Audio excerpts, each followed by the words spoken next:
Hello everyone and welcome to another episode of The Raw Men. I think we're at the EP 94 and a half, I think is what it is. We're here at the Atheist Community of Austin, which is an actual brick and mortar facility, as you can see. We're going to try to squeeze in an interview before this place becomes a madhouse, because this building is going to be full of people, a couple hundred people maybe, in just a few minutes. So, Mandisa Thomas. Hello, everyone. Thank you very much. Good to see you again. All right. I saw you give a presentation yesterday in a Methodist church. Yes, of all places. Of all places. How did that happen? Well, the ACA, the Atheist Community of Austin, had their annual pre-Bat Cruise lecture.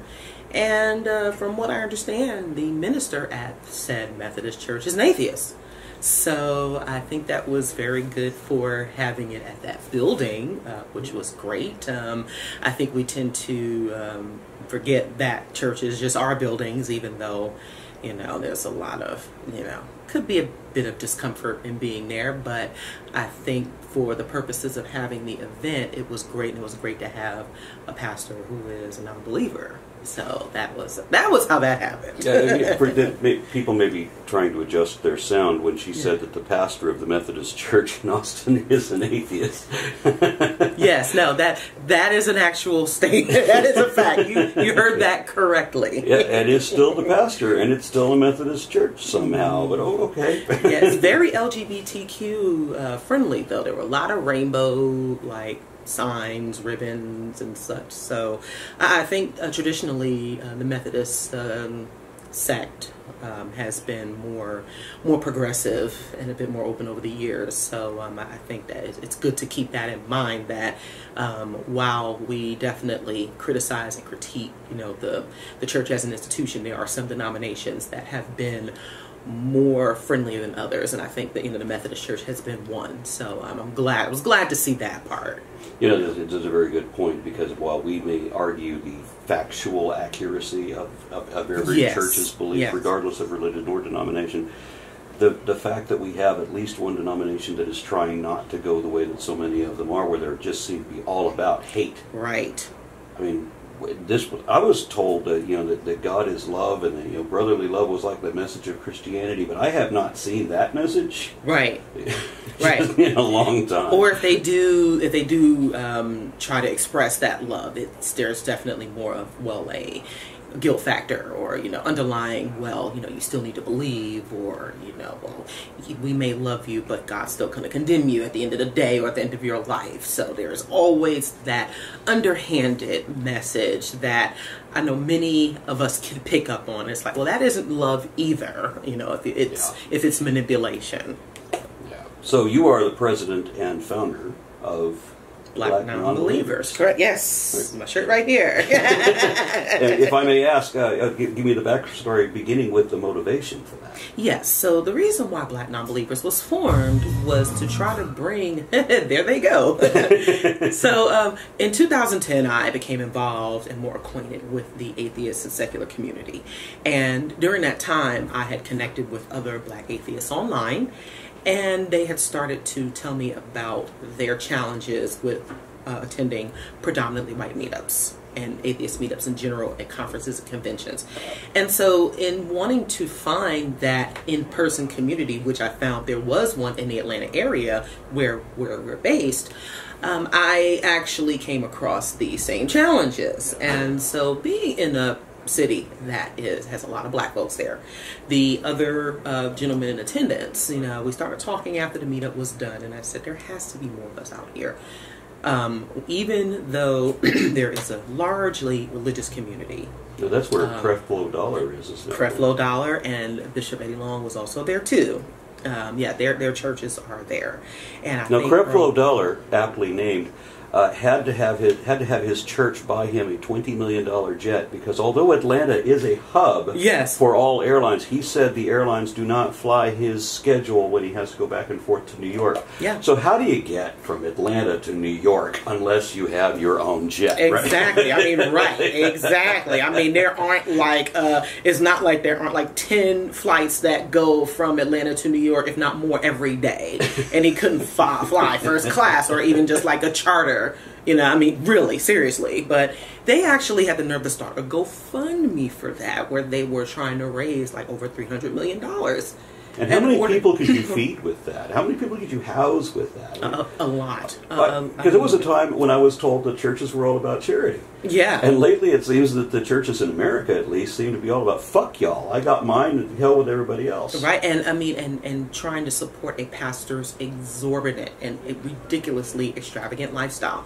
And people will actually fight you tooth and nail for that. And that is very, very big in the Atlanta area. I mean, it is ridiculous. But I and the co-founder of the local group that we started, you know, I was the one who said this is impossible that there aren't any black atheists in the Atlanta area, or period, that you can't find in person. It is possible that they are hiding in these churches, that they don't think that there's an alternative, that they don't think that there are any other black folks who think like them or who can identify. And so it was with that motivation that we started Black Nonbelievers, and it was started locally, Black Nonbelievers of Atlanta, because to try to build up that to let community. them know that Atlanta is...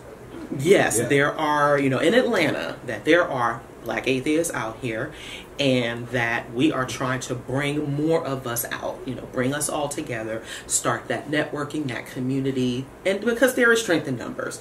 Numbers matter and representation matters, and that was the basis and the motivation for starting the organization, and also to bridge that gap within the secular community, which was still lacking in diversity at that, especially at that time. And so since then, we have increased our scope nationally. We're now in 13 other cities, and there's always inquiries and always interest in starting new ones. And so we have expanded and grown since 2011, which has been amazing.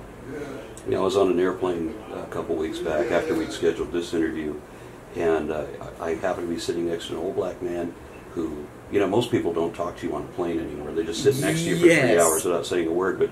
But this guy wanted to have a conversation, so I just let him talk. Uh-oh.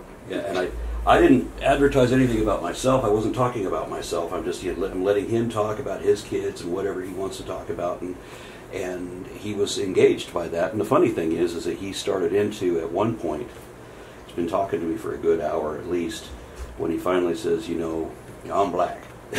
Oh, gosh, I hadn't noticed. Oh my goodness. And he says, you know, my sounds like family's... when people say, well, I'm white. Yeah. He says, you know, my family's black, and they all religious. I'm like, you know, I don't really go for all of that. And I went, do you know who you're talking to? Apparently not. I'm like, believe me, that's okay. Right.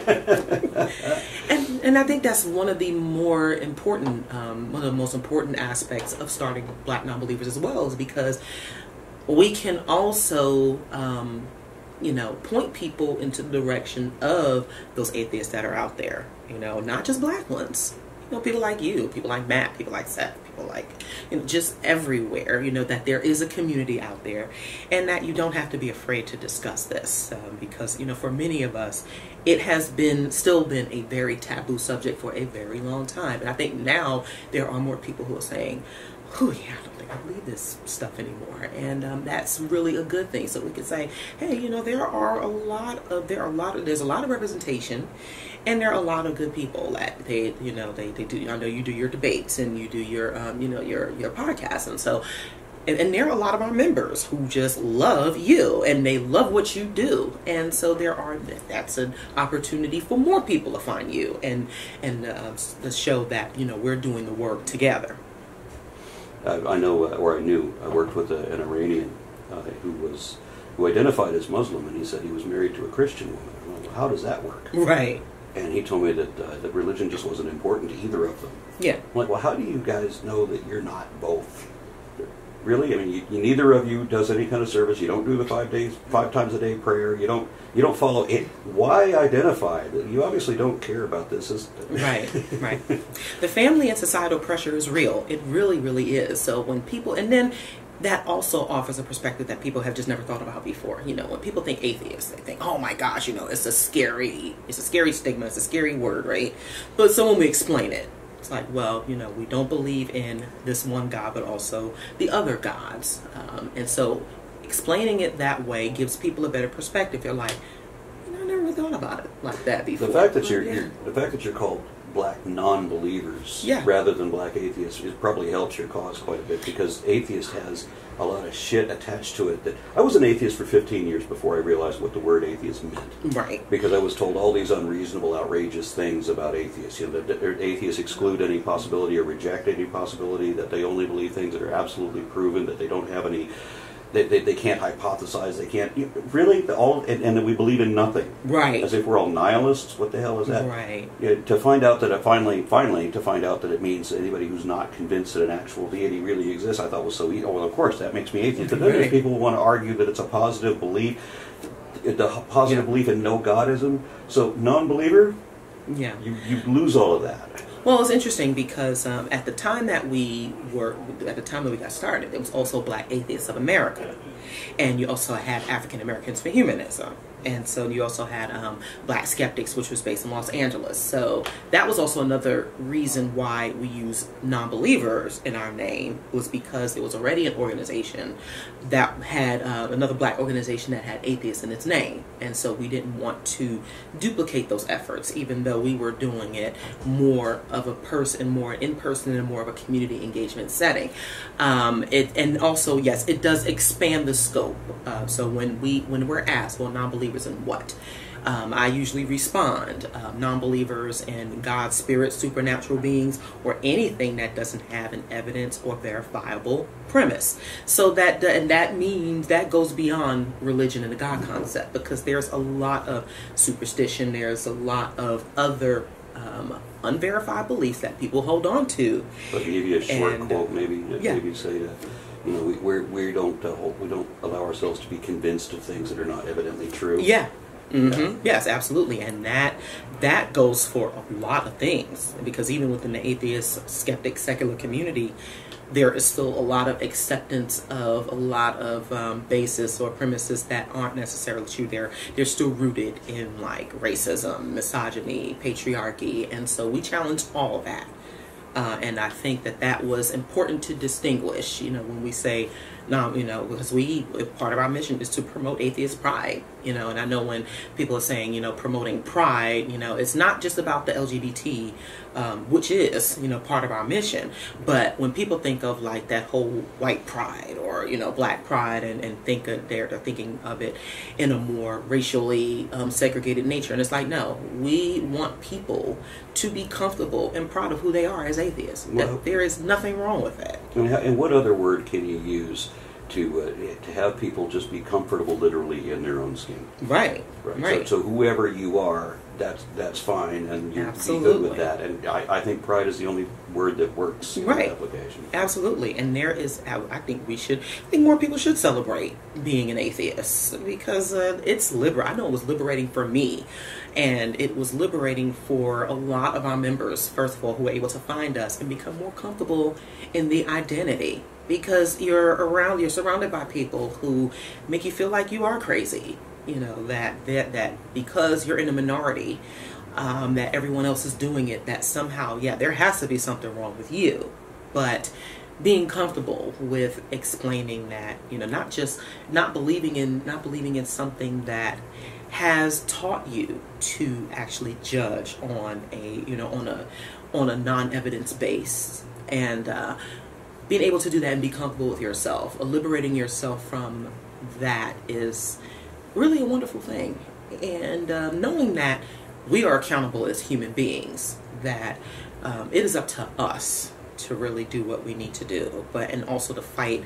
Unfortunately, you know, with a lot of things that are going on, they're still very based and rooted in religious ideology, which is very harmful to all of us. And so, yes, we should be speaking out about that. You know, we should be making our voices heard, and we should be working together to combat these things. One of the things that I've seen is some, because I've interviewed a number of black atheist activists, and they talk about how Christianity was imposed on people in a period of slavery, but then those who even realize that end up shifting to Islam, because Islam is now being promoted as the non-racist religion, or the religion for all the non-whites to get into. Yeah. So they're just making a shift. It's a lateral shift still in Wu. It is, and that was the case back with the Nation of Islam back in the 50s and 60s. You know, when Malcolm X was at his prominence, that was the mission of the Nation of Islam. You know, this is the religion for the black man, and there are even a lot of Christians. And Muhammad Ali is a great advocate. Yes, Muhammad Ali was a he was actually brought into the Nation of Islam by Malcolm X, and so there are also a lot of black Christians who, in eschewing or letting go of the white image of God, they put, the image of black Jesus, so that it's more relatable. Which is justified, I understand, in Scripture, right? Kind of, sort of, yes. Yes, even according to Scripture, Jesus was not white, he didn't have blonde hair and blue eyes, or even dark hair with blue eyes. He wasn't white at all. But I think that, there is a bit, it is convoluted, and it's also a misguided message, because none of the gods, whether it's white Jesus, black Jesus, any of the traditional African gods, any of the Greek gods, none of them exist outside of folklore, outside of the storytelling. They make for good traditions, or just some, to offer some insight, but none of them are real. None of them are. And, I think it's important for us to distinguish that, even in acknowledging that, yes, there were black folks who, our ancestors had gods, and there were civilizations, they're still based in belief and not actually based on evidence. And I think that putting the black image of Jesus really hasn't helped our condition, just to kind of get that read out. Well, the gods are not real. You said one of the things that is real is the family pressures, and that's Absolutely. Every black atheist activist I have spoken to has brought this up. As this is the biggest challenge. And I think you mentioned last night that wasn't it you that said that religion within the black community is primarily fueled by women? It is. Like the church, the institution itself, is very much supported by women. Most black women are the ones who attend church. They are the most Jesus-loving people, especially in this country. And it is black women who are holding up the institution of the church, the black church in particular. And even I guess some skepticism is squelched, because I saw the interview with Omarosa talking about Mike Pence, when she says he thinks that Jesus is telling him to say things, right? Yeah. Jesus ain't say that. Yeah. You're beginning a path of skepticism. Let's continue. Right, absolutely. And it's interesting to me to have seen like a lot of the conflicting, or there are a lot of black folks who will like question what God actually said, or what being a good or true Christian is. I've definitely seen that. There are blacks who are believers who, they do frown upon some of the things that are going on in the church. There are a lot of things that these pastors like Creflo Dollar are doing. A lot of them don't agree with it. When it comes to going that step further, though, and applying that skepticism towards the doctrine and the institution itself, though, that tends to hit a wall there. That somehow this isn't what God said. I'm just going by. I don't like the church. It's that whole I don't follow religion, but I have a relationship with Jesus. And so we see a lot of people doing that as well. I'm not religious, I'm spiritual. Yes. The hell does that mean? Right. Yeah. It's kind of an in run around the strict institutional part, but it all plays a part in that. And that's where I know I had to come to, even though I wasn't formally raised religious, I would say I'm spiritual but not religious, not really knowing what the heck that meant. I did the same. For 15 years that I didn't know I was atheist, I identified as an agnostic pagan for Christ. Yeah. Wow. Because we don't know. You have to do an awful lot of study to even find out what the hell the word atheist means. Yeah. And you got like one hurdle of realizing Creflo Dollar. Okay, so he's he's got the exorbitant lifestyle that's completely undeserved, and then he's on charges of battering his own children. Yes, yeah, he had. And Yes, then the sexual scandals for like all of these religious leaders, and the hypocrisy, and then you start tying together. Eventually, you might get to the point where the factual absence of truth from any of the sacred stories. Yes. For some, it takes years, because there are people who wholeheartedly believe in this institution and in what these people say, and so they're so used to going along with it for so long, and actually many of them enjoy that aspect of community, and so to lose that can be very, very painful. I've talked to members who have gone through that, and for some it really takes some deep self-reflection, that they really have to come to terms with what they learned, with what they learned is a lie, or that it was definitely not true, and so how do you come back from that? How do you even gain support for that? And that's what I know we do. That's what we offer within our organization, is that support, and I know other organizations offer that support too, and so that we work along with them. But yes, that's a huge crisis of conscience that a lot of people go through. You talk about working with multiple groups. You are on multiple boards. Yes. What are they? I serve on the board of American Atheists, as well as the Reason Rally Coalition. I formerly served on the boards for Foundation Beyond Belief and the Secular Coalition for America. I also now serve on the advisory council for the Georgia 3 R's Project, which is Rights, Responsibilities, and Respect. And this is a new initiative that is an interfaith initiative that is bringing about more comprehensive religious education within the Georgia school system. It is a model now for schools to implement actual religious history and the history of different religions, whether it's Christianity, Islam, Buddhism, Judaism, as well as the perspective of atheism. Are you, or were you also on the board for the American Humanist Association? No, I serve as the chair for the board nominating committee. So yes, I do. Yes, so I do serve in that capacity with the American Humanist Association. So yes, I help pick board members. Okay, so it's about to get loud in here. So I'm going to ask you to close up. Yes. Pitch how they can support everything that you're doing, and if you haven't mentioned something that you're doing, let's see if we can try to get it, because it's about to get very, very loud in here. Yeah. So yes, please, you can look up Black Nonbelievers on the web at blacknonbelievers.org. We are on Twitter at BNonbelievers. The B and the N are capitalized. We're also on Facebook. You can type in Black Nonbelievers there. I also have a personal Patreon, which is patreon.com/Mandisa Latifa. I recently resigned from my full-time job to take on activism full-time and also grow the organization and help grow the atheist and secular movement.